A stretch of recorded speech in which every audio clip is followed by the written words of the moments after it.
Hey everyone, my name is Caro. I'm a professional photographer living on the beautiful island of Madeira. Together with my wife, we did tons of videos showcasing the most unique places on the island. So if you're planning your trip here, you're in the right place. Madeira is such an amazing place to explore, and I still can't believe I've been lucky enough to call it home for the past 2 years. We spend our time here finding all the best spots and trying out the coolest activities, some even more than once. After hosting our friends and family here for a few times, we put together a perfect itinerary for your trip to Madeira.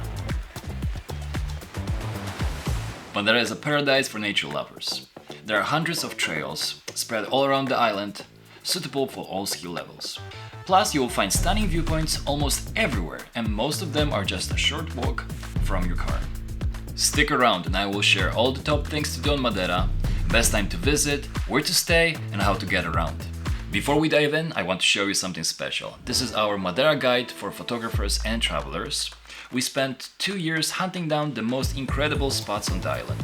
This guide goes beyond just the photo locations.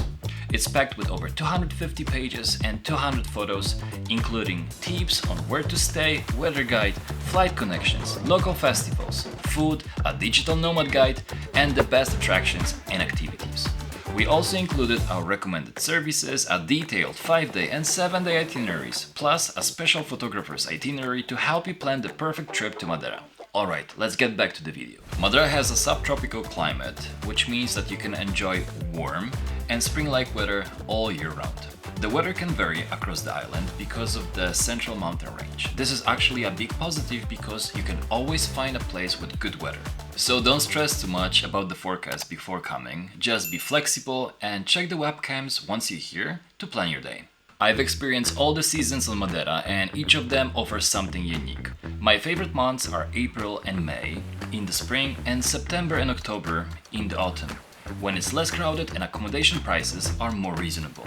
Winter is when Madeira sees the most rain, but even then it's not unusual to experience very pleasant weather and warm temperatures even in January. It's also the best time to see the levadas and waterfalls at their best. Summer is the peak season with guaranteed great weather every day, but it can get busy and also a bit pricey. So every season has its perks, and if you're looking for a more detailed weather breakdown, check out this post on our blog. The easiest way to get to Madeira is by flying to Cristiano Ronaldo International Airport.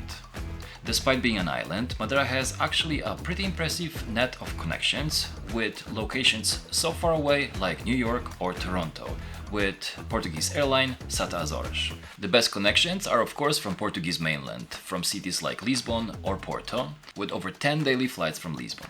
You can find a basic fare for around 50 to 100 euros with airlines like Ryanair or EasyJet.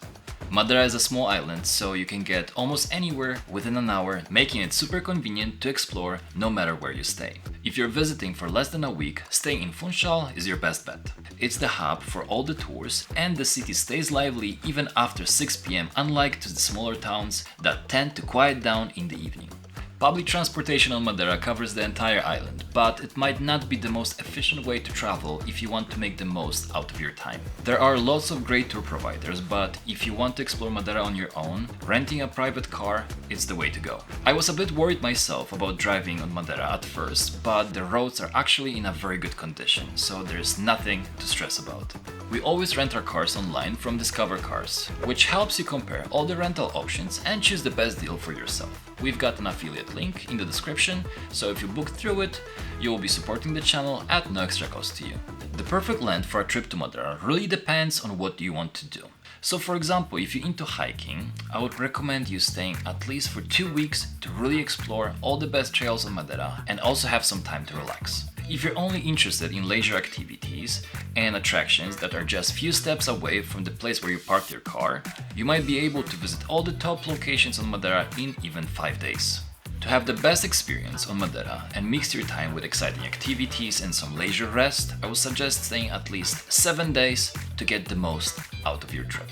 Alright, let's dive into some of the best things to see and do around Madeira, starting from my personal favorite, Pico da Arieiro.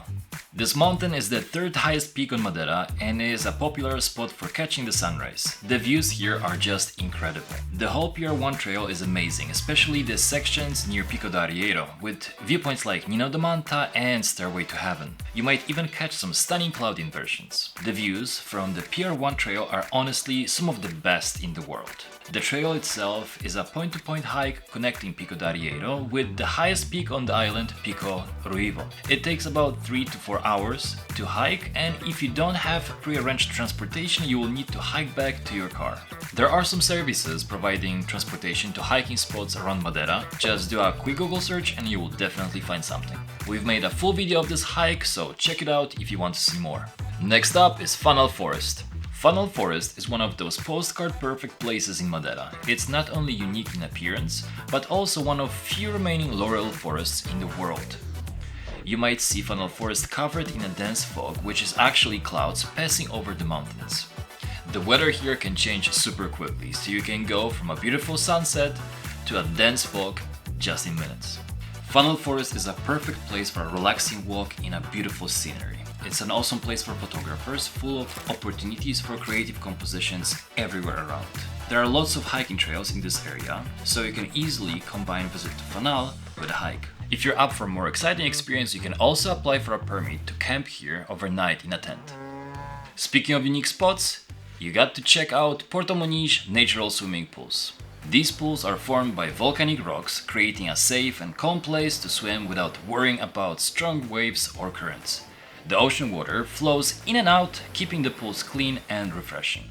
Another uniquely Madeira experience are the levada walks. Levadas are irrigation canals that carry water to the drier parts of the island. Along these canals, you will find hiking paths that lead through dense forests, long dark tunnels, and waterfalls. These walks are a real adventure. There are tons of exciting levada trails all over the island. Our favorite is PR9 Caldeirão Verde. This 12-kilometer hike takes you through the scenic trail surrounded by dense jungle. It ends with a stunning waterfall and offers incredible views of surrounding mountains and valleys. There are several tunnels along the way, and the trail is relatively easy, making it great for kids. We've made a full video about this hike and other top levadas of Madeira, so be sure to check it out. Next up, one of the most beautiful beaches in Europe, the Black Sand Beach in Seychelles. It's surrounded by green cliffs and mountains with a waterfall right on the beach, creating a stunning scene for a summer day by the ocean. Most visitors come to Seychelles Beach for a swim, as it's known for being one of the safest beaches on Madeira. Right next to the beach you will find natural swimming pools and a viewpoint overlooking Véu de Noiva waterfall, which cascades down the cliffs into the ocean. Speaking of waterfalls, Madeira has some truly amazing ones, just like Risco or Água de Alto. But the most iconic has to be the Angels waterfall. It's pretty unique to see a waterfall cascading right onto the road, and it's even more fun to watch people drive under it for a free car wash. We've got a full video on top waterfalls on Madeira, so check that out for more inspirations. Ponta de São Lourenço is one of the most recognizable locations in Madeira, and it's the first part of the island you will probably see from your airplane window. From above, the peninsula looks like a dragon's tail. This coastline is perfect for exploring, especially at sunrise, making it a must-see for hikers and photographers. Ponta de São Lourenço is great whether you're looking for a quick visit or a longer adventure. There are two main areas to check out: the Canisal viewpoint, where you can park right by the cliffs, and the trailhead for the PR8 hike.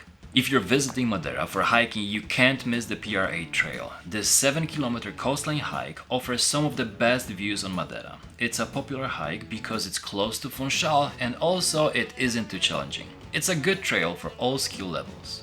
The hike ends at Casa da Sardinha, and from there you will need to head back the same way to the parking lot. It usually takes about 2-3 hours to complete. We also have a dedicated video about this hike, so check it out. Madeira has so many amazing viewpoints, and there are a few you shouldn't really miss. First up is Miradouro do Guindaste, which offers a stunning viewpoint of the narrow cliff with Pena de Águia and Ponta de São Lourenço in the background. Then there are the western cliffs, the lighthouse at Ponta do Pargo and Ponta da Ladeira. These are probably the best spots for watching the sunset on Madeira. Another must visit is Eira do Cerrado, where you can get a clear view of Curral das Freiras, also known as the Nuns Valley. We've actually made a video on top viewpoints on Madeira, so make sure to check that out on our channel. Last but definitely not the least, make sure to spend some time in Funchal. It's a great mix of natural beauty, history and modern art, with interesting things to discover at every turn. Take a walk along Funchal's promenade or explore the old town. It feels like stepping back in time with all the colorful doors, cool street art and old buildings. You can also take a cable car up to Monte Gardens, a beautiful green garden in the mountains, and then have some fun sliding back down in Monte Toboggan, a wicker basket sled controlled by 2 drivers. These are some of my favorite things to do and see on Madeira, but there's much more to explore. If you're looking for a comprehensive guide to Madeira, check out our ebook. The link is in the description. Thank you for watching, I hope this was useful. See you on Madeira. Ciao!